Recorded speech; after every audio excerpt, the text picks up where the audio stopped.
साथियों जय भीम। कल के दिन एक ट्रेंड ट्विटर पर लगातार ऊंचाइयों पर था। जानते हैं ट्रेंड का नाम क्या था? ट्रेंड का नाम था नोट योर दलित तवलीन सिंह। यानी कि तवलीन सिंह इंडियन एक्सप्रेस में आर्टिकल लिखती हैं और एक कॉलम उनके नाम का हमेशा रिजर्व रहता है। तवलीन सिंह ने अपने आर्टिकल में ऐसा क्या लिखा कि पूरे देश के अंदर उनको हजारों लोगों ने यानी हजारों दलितों ने जूते भेजने शुरू कर दिए। कल ही लगभग 12 से 14 हजार जूते तवलीन सिंह के लिए ट्विटर पर भेजे गए। उन्होंने कहा कि तवलीन सिंह, तुम्हारी नजर का जो दलित है, अब वो दलित स्वाभिमानी हो गया है। वो दलित तुम्हारी आवाज पर डरता नहीं है, सिसकता नहीं है, घबराता नहीं है। वो जवाब देने के लिए हुंकार भरता है। जैसे तुमने अपने धर्म ग्रंथों में उनको शिक्षा से वंचित रखकर, दरिद्र रखकर, गूंगा, बेजुबान बनाकर रखा, अब वह दलित बेजुबान नहीं है। अब वो आवाजें निकालता है। कौन सी आवाजें? वो आवाज करता है कि शोषण बहुत हो गया। वो आवाज करता है कि बस बहुत हुआ, तुम्हारा दिखावा, तुम्हारा नाटक। तवलीन सिंह अपने आर्टिकल में क्या लिखती हैं, पहले इस पर चर्चा कर लेते हैं। उसके बाद फिर हम चर्चा करेंगे कि तवलीन सिंह के दूसरे आर्टिकल में उन्होंने क्या लिखा। उसके बाद चर्चा करेंगे कि तवलीन सिंह को अब किन किन मुसीबतों का सामना करना पड़ रहा है। तवलीन सिंह को अरेस्ट तवलीन सिंह भी ट्रेंड चल रहा है, क्योंकि तवलीन सिंह ने आरक्षण और संविधान दोनों के ही खिलाफ आर्टिकल लिखा है। तवलीन सिंह कहते हैं कि जो समय चल रहा है वो आरक्षण को खत्म करने का चल रहा है। और तवलीन सिंह बाबा साहेब डॉक्टर अंबेडकर का नाम लेते हुए कहती हैं कि बाबा साहेब डॉक्टर अंबेडकर ने कहा था कि आरक्षण मात्र 10 वर्ष के लिए होना चाहिए, जबकि अभी तक आरक्षण चल रहा है।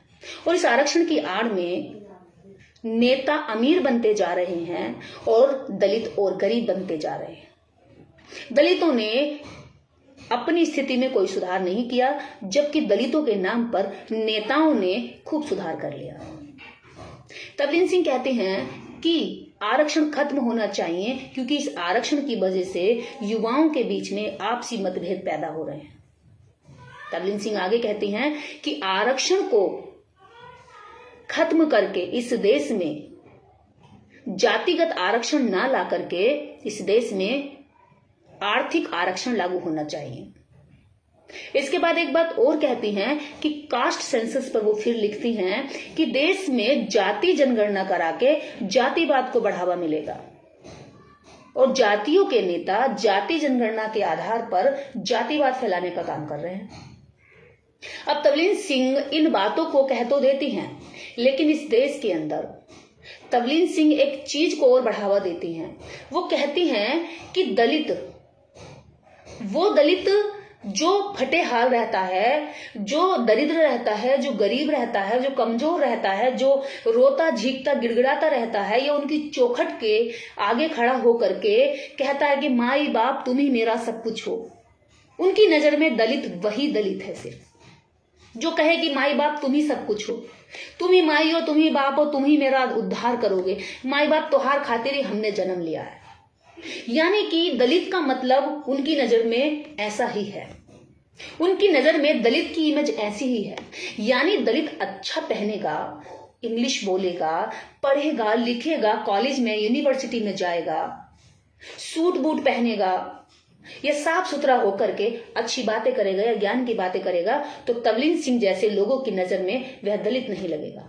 आप देखते होंगे अक्सर बहुत सारे लोग दलितों को देखकर कई बार ये भी कहते हैं, पहले तो वो उनके साथ रहना खाना और सब कुछ कर लेते हैं, लेकिन जब वो बताते हैं कि मैं ऐसी हूं या दलित हूं, तो लोग उनको एक बहुत ही बड़ा और भयानक सा एक सेंटेंस, एक डायलॉग पेश करते हैं कि अरे यार तुम दलित जैसे लगते तो नहीं है। यानी कि दलित जैसा लगने के लिए आपको गंदा दिखना पड़ेगा, दलित जैसा लगने के लिए आपको कपड़े फटे होने चाहिए, दलित जैसा दिखने के लिए आपके चप्पलों में छेद होने चाहिए, दलित जैसा दिखने के लिए आपके चेहरे पर उदासी, निराशा और झुर्रियां होनी चाहिए। उनकी नजर का दलित खाता पीता दलित नहीं है, उनकी नजर का दलित भूखा और कुपोषित दलित है। उनकी नजर में वह दलित दलित नहीं है जो दलितों की लड़ाई लड़ने के लिए अपना जीवन लगा रहा है। वह उनकी नजर में अपराधी है, क्योंकि वह बोल रहा है, क्योंकि वह अपनी बात रख रहा है, क्योंकि वह उन बिखरे हुए शब्दों को पिरो करके समाज के बीच में रख रहा है जो इस करोड़ों लोगों की वेदना से भरे हुए हैं।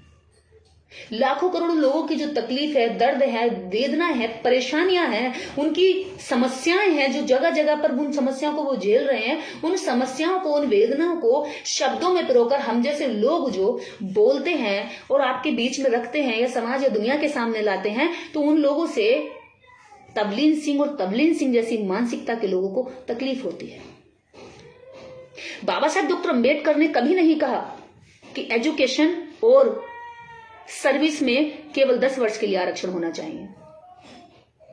बाबा साहब डॉक्टर अंबेडकर कहते हैं कि आरक्षण कोई गरीबी उन्मूलन का कारण नहीं, कोई योजना नहीं है।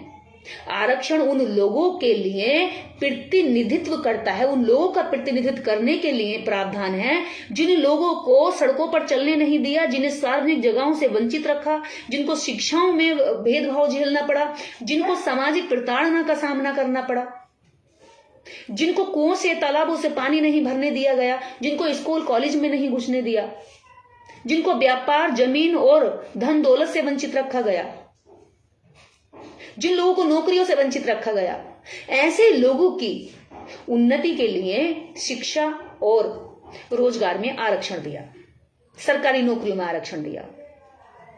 सरकारी नौकरियों का जो आरक्षण है वो आरक्षण इनको इसलिए चुभता है क्योंकि सरकारी नौकरी के आरक्षण से जो चप्पल सिलने वाला गरीब है उसका बेटा, उसकी बेटी भी आईएएस बन जाती है। जो इनके तबलीग सिंह जैसी जातिवादी औरतों के घरों में काम करने वाली, जो झाड़ू पोंछा लगाने वाली महिलाएं हैं, जो साफ सफाई करने वाली महिलाएं हैं, उनका बेटा बेटी भी शिक्षित होकर के डॉक्टर बन जाता है। यह इनका दर्द है। 10 वर्ष के राजनीतिक आरक्षण की बात हुई थी, जिसको ये बिना पढ़े लिखे, बिना संविधान की जानकारी लिए ऐसे लोग कहते हैं कि आरक्षण मात्र 10 वर्षों के लिए था। तो सुनो, आरक्षण 10 वर्षों की बात की गई है, लेकिन राजनीतिक आरक्षण की बात की गई है। आप राजनीतिक आरक्षण को करिए ना समीक्षा। राजनीतिक आरक्षण पर कौन कहता है आपसे? हम भी चाहते हैं कि राजनीतिक आरक्षण पर बहस होनी चाहिए, इसकी सीटों पर बात होनी चाहिए, लेकिन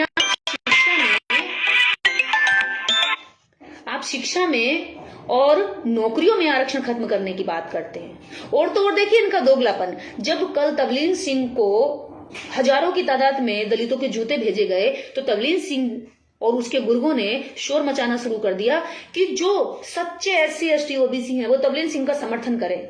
वारे वाह तुम्हारे चरित्र, वारे तुम दोगले लोगो, तुम हमारे अधिकारों के खिलाफ नफरत फैलाओगे, तुम हमसे नफरत करोगे, हमें हमारी तरक्की से जलोगे, चिढ़ोगे और ऊपर से तुम हमसे समर्थन भी मांगोगे, यानी तुम्हें मुंह की खानी पड़ गई। कल समाज की एकता ने यह साबित कर दिया कि आरक्षण के खिलाफ जहर उगलने वालों को कैसे जवाब दिया जाएगा। और मैं समाज के उन सभी लोगों को स्वागत और सम्मान करती हूं जो अपनी एकता के लिए खड़े होते हैं। हमें ऐसे ही इन मुंहतोड़ जवाब देना चाहिए ऐसे जातिवादी लोगों को जो बार बार हमारे हक, अधिकार और खासकर उस वर्ग के अधिकारों पर हमला बोलते हैं, उनके खिलाफ नफरत फैलाते हैं। बाबा साहेब के नाम लेकर के बाबा साहेब के ही खिलाफ लिखने वाली महिला आज बाबा साहेब की दुहाई दे रही है। लेकिन ये समझ में नहीं आ रहा है कि आज जो तबलीग सिंह जैसी औरतें अखबारों में लिख रही है, ये किसी भी तुम्हारे 1947 से पहले तुम्हें कोई अधिकार नहीं था। तुम जैसी महिलाओं को पैर की जूती कहा जाता था। हर धर्म शास्त्र में तुम्हें नीच बताया गया है। महिला पैर की जूती, ये पहनो या फेंक दो, ऐसी लाइनें ही काफी हैं तुम जैसी महिलाओं को और इस देश की करोड़ों महिलाओं को ये बताने के लिए कि वो उनकी कोई इज्जत नहीं थी। आज संविधान की बदौलत, बाबा साहब डॉक्टर अंबेडकर के त्याग बलिदान की बदौलत तुम जैसी महिलाएं अखबारों में लिख रही हैं और जवाब देती हैं कि बाबा साहब डॉक्टर अंबेडकर ने आरक्षण की बात करी थी, आरक्षण खत्म करने की बात की थी। बाबा साहब का नाम लेकर के अपना जहर मत उगलो। आज वो लोग नहीं रहे कि तुम्हारे मूर्खता को, तुम्हारी धूर्तता को, तुम्हारी चाल और षड्यंत्र को समझ नहीं पाए। आज का दलित पढ़ लिख भी रहा है। और रही बात रिजर्वेशन की, जब तक असमानता है तब तक रिजर्वेशन रहेगा। और अगर रिजर्वेशन से इतनी तकलीफ है ना, तो पहले जातिवाद खत्म करो। इस समाज को रिजर्वेशन की जरूरत नहीं है, जातिवाद खत्म कर दीजिए। ये मूर्ख लोग दवाई को खत्म करने की बात करते हैं, लेकिन बीमारी को खत्म करने की बात नहीं करते। मरीज को खत्म करने की बात करते हैं, लेकिन बीमारी पर चर्चा करते ही कहते हैं कि अरे तुम तो जातिवाद फैला रहे हो। यानी हम इनकी तकलीफों पे बात कर दें तो हम जातिवादी हो गए। तुम इनको तकलीफ दो तो जातिवाद नहीं है। तुम इन्हें जाति के आधार पर घोड़ी पे न चढ़ने दो, तुम जाति के आधार पर इनका ऑनर किलिंग कर दो, तो ये तुम्हें दिखाई नहीं देता।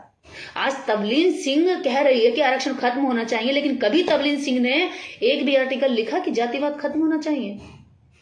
और जो तवलीन सिंह का समर्थन देने वाले वो अंधभक्त हैं, जय छिलीलाम वाले, उनसे पूछना चाहती हूं, क्या तुम्हें पता है कि तवलीन सिंह के पति पाकिस्तानी हैं? क्या ये बात पता है तुम्हें? तवलीन सिंह ने अपने बेटे को हिंदू नाम नहीं दिया, मुस्लिम नाम दिया और मुस्लिम धर्म दिया। इससे पता चलता है कि तुम्हारा हिंदू धर्म तो वो बहुत पहले बहिष्कार कर चुकी है। लेकिन जब वो आरक्षण के खिलाफ बोलती है, दलितों के, पिछड़ों के और वंचितों के और आदिवासियों के खिलाफ नफरत उगलती है, तो तुम सारे जय छिलीलाम वाले उसके साथ चले जाते हैं। यानी कि तुम पोटी भी खा लोगे। अगर कोई आरक्षण का विरोध कर रहा है तो तुम बिल्कुल दिमाग बुद्धि नहीं लगाओगे। बस विरोधी होना चाहिए किसका? इस देश के अंदर पिछड़ों का, आदिवासियों का, दलितों का कोई भी विरोधी होगा तो वो चाहे तुम्हारा कितना भी बड़ा दुश्मन क्यों, तुमसे गले लगा लोगे। बात करते हो तुम हिंदू एकता की, हिंदू एकता में ही आने वाले दलितों के खिलाफ हमेशा नफरत उगली जाती है। तवलीन सिंह को शायद इस बात की तो अकल आ गई होगी कि दोबारा से आरक्षण के खिलाफ नफरत उगलने से पहले उसे 100 बार सोचना पड़ेगा, और अगर उगलेगी तो हम जैसे लोग उस पर नजर बना के रखेंगे, उस पर भी और उस जैसे लोगों पर भी। ये समाज अब तुम्हारे पैर की जूती नहीं रहा है कि जिसको तुम अपमानित करते रहोगे। ये समाज अब बोलना भी सीख रहा है। इस समाज के करोड़ों लोग गांव में तुम्हारे शोषण का शिकार हैं। इस समाज ने बेगारी की है, तुम्हारी गुलामी की है, दासता की है। तुम चाहते हो कि दास का बच्चा दास रहे और मालिक का बच्चा मालिक रहे। तुम जैसी औरतें इसलिए जातिवाद का जहर उगलते हुए आरक्षण का विरोध करती हैं ताकि तुम्हारे निकम्मे बच्चे इस गरीब समाज में उठने वाली प्रतिभाओं का सामना न कर सकते, है ना? इसलिए तो, क्योंकि तुम्हें लगता है कि तुम्हारे निकम्मे बच्चे जो किसी लायक नहीं है उनको लायक और मालिक कैसे बनाया जाए। क्योंकि अगर गरीबों को मौका मिल गया, उस खेत खलियान में काम करने वाले, सड़कों पर घूमने वाले, वो मिट्टी में खेलने वाले बच्चों को अगर मौका मिल गया तो वो मौके को इस कदर साबित करेंगे अपनी योग्यता को कि तुम्हारे बच्चे धूल में मिल जाएंगे। इसलिए तुम डरती हो और चिढ़ती हो, और ऐसी ही मनुवादी मानसिकता की औरतें हमेशा रिजर्वेशन का विरोध करती मिलेंगी। क्योंकि वो निकम्मी जो औलादे पैदा कर रही है ना, उन्हें लगता है कि उनकी निकम्मी औलादें, अगर इन गरीबों को दबा के नहीं रखा गया तो उनकी निकम्मी औलादों को भी खेतों में जाके मजदूरी करनी पड़ जाएगी। बिना काम करे वो मालिक नहीं बन पाएंगे, उन्हें फ्री के मजदूर नहीं मिल पाएंगे। इसलिए तवलीन सिंह जैसी निकम्मी औरतें अपने निकम्मी औलादों को, अपने निकम्मे गधों को रेस में दौड़ाने के लिए घोड़ों की हत्या करने पर तुली हुई है। मैं बहुजन समाज को बधाई देती हूं कि ऐसी औरतों को आप लोग अब मुंह तोड़ जवाब देने के लिए पूरी तरीके से तैयार हैं। और समाज के उन सब लोगों को धन्यवाद देती हूँ जो कल के ट्रेंड में शामिल हुए और कल के ट्रेंड में शामिल होकर के उसको जवाब देकर उसे एहसास कराया कि आज का दलित केवल तुम्हारे घूस औलादों का शिकार नहीं होता है, तुम्हारी बातों का स्वीकार करके उसका प्रतिकार भी करता है। सभी लोगों को साधुवाद, धन्यवाद कि आप लोग अपनी एकता ऐसे ही दिखाते रहें, आगे भी इस तरह की जातिवादी लोगों को मुंह तोड़ जवाब देते रहें।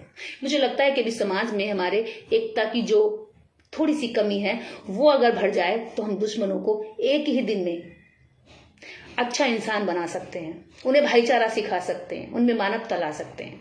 क्योंकि बाबा साहब डॉक्टर अम्बेडकर की संविधान किसी भी व्यक्ति के अधिकारों का हनन करने की बात नहीं करती हैं। हाँ, अपने अधिकार प्राप्त करने के लिए जरूर हुंकार भरती हैं। तो अपने अधिकारों को प्राप्त करने के लिए यूं ही हुंकार भरते रहें, जागरूक होते रहें और लोगों को जगाते रहें। जय भीम, जय भारत, सबका मंगल हो।